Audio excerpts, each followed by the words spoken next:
There's more to the east coast than its stunning coastline. There's huge, barely tapped potential in the bush-clad hillsides. And it's the Manuka flower that's attracting attention, both from local Maori and from scientists. Because of its unique healing powers, Manuka honey has become hot property and returns are high. There's amazing value stored away in this one shed alone. Whether it's conventional or Manuka honey, the extraction method is much the same to start with. Then there is a difference. Each batch has to be clearly identified with where it was collected, for good reason. Harry Satchell needs to know which locations may have the almost magical property UMF, unique Manuka factor. This is the storage room where we turn around when the honey is produced, and all the drums are brought in here, the full drums, and then we stack them into big pallets, which turns around. We put 4 on a major pallet.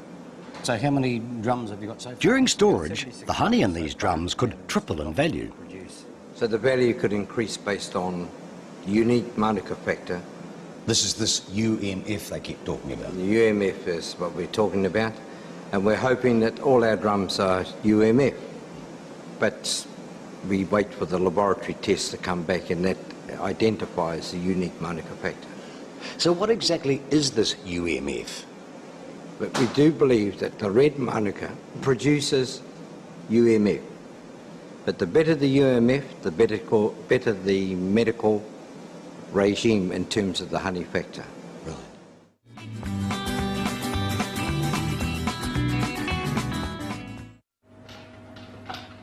It's in the laboratories at Waikato University where you're most likely to find Professor Peter Molan. He's devoted more than 2 decades exploring the health values in honey. As a result of his research, it's now widely accepted that Manuka honey contains special healing qualities ideal for treating infection. It's what he calls UMF, unique Manuka factor. Although Professor Molan was convinced, initially his view wasn't shared by the medical profession. It took a while to get medical people to give it a try after we had shown that Manuka honey had some unique antibacterial properties that gave it the potential for being a lot better than other honey. But once at Waikato Hospital they did start trying it on cases where nothing else was working, it showed that it was very effective in clearing up those infections. But the research hit a snag. It was found that some batches of Manuka honey attacked bacteria more effectively than others. When Manuka honey was first sold for its antibacterial properties, people thought that all Manuka honey had that activity, which is not the case. It varies very much in the strength of activity. So to protect the consumer, to let them know they were getting the ones with the activity, the producers were putting on the label the level of antibacterial activity, and the Ministry of Health said they couldn't do that. It was a therapeutic claim. So I came up with the idea of just putting a simple rating of activity level without saying antibacterial. So this was where that UMF term came from. Professor Molan then set about devising a technique to measure the quantity of bacterial activity. We put the solution of honey into holes cut in an agar plate with bacteria in the agar. Activity diffuses out, and the stronger it is, the further out it diffuses, and we just measure how big that area is in which the bacteria haven't grown. And compare that with a standard antiseptic, which is phenol, and then we just say that the size of that activity, the size of the zone, is the same as from a particular strength of phenol. So we can then give a number like 10 is the activity strength of 10 is the same activity as a 10% solution of phenol. Activity of 20, that's the same strength as a 20% solution of phenol. But that still left one mystery. The UMF, or healing power, in Manuka honey sometimes increases when it's left in storage, and no one knows why. And there's another puzzle.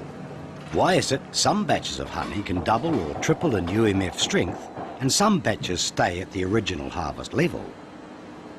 There's a lot of mysteries about it. We just haven't had the funding to do the research, finding out more about what's actually going on in the honey, or finding out what the actual nature of that molecule is. That's something I've just been working on as I get the chance over the 25 years, and getting fairly close, but still have not actually isolated and purified that molecule.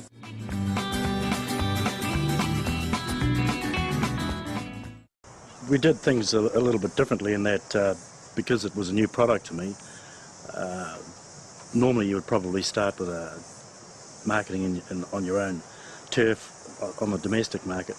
My background was marketing fresh produce, fruit and vegetables, specifically into Japan.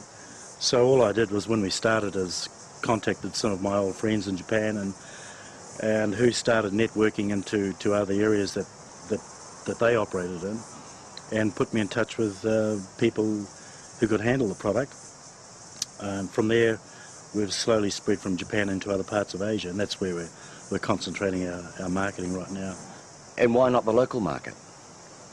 Well, we've found, with the little amount of marketing we've done on the local market, it's a product that the average New Zealand consumer doesn't know a lot about, and the cost of the Manuka honey in particular far exceeds the traditional honeys on the shelf in the supermarkets, your Clover, etc., for the same size jar sitting right next to a Manuka honey.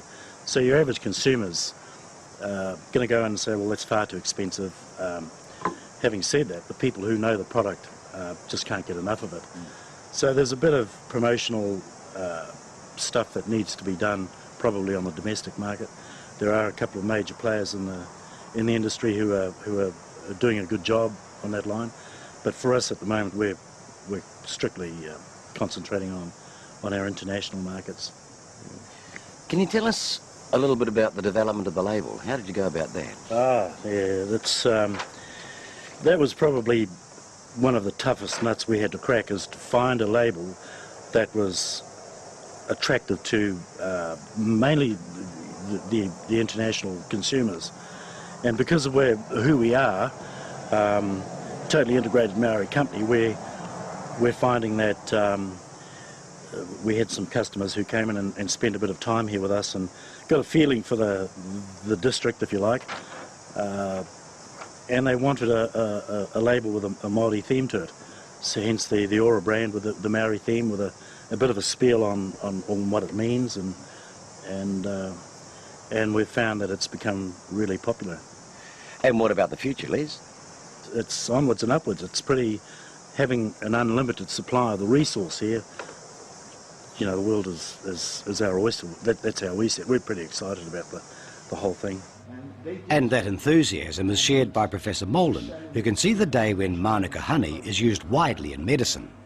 The usage of honey now as wound dressings for infected wounds is increasing so rapidly that I think it's going to become quite a scarce resource.